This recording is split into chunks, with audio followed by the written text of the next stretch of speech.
ধীরে ধীরে ওরা পারদর্শী হয়ে উঠল। শুদ্ধ উচ্চারণ, সঠিক মাত্রায় স্বরূপক্ষেপণ, অর্থ ও ভাব বুঝে চোখ, মুখ ও শরীরী ভাষাতেও ওরা বেশ পারদর্শী হয়ে উঠল ধীরে ধীরে। আরও একবার প্রমাণিত হল, প্র্যাকটিস মেক্স পারফেক্ট।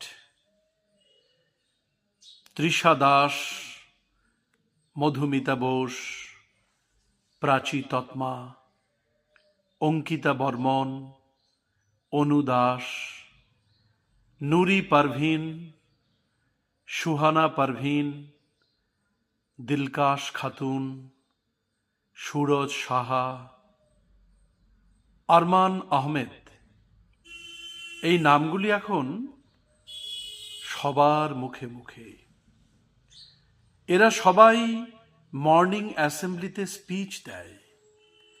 কখনো বলে পাংচুয়ালিটির কথা, কখনো নেতাজি সুভাষচন্দ্র বোস, কখনো বা ন্যাশনাল অ্যানথেম বিষয়েও বক্তব্য রাখে ওরা। জীবনের পথে এভাবেই বলিষ্ঠ ব্যক্তিত্ব নিয়ে এগিয়ে যাক ওরা, আমাদের প্রিয় ছাত্ররা।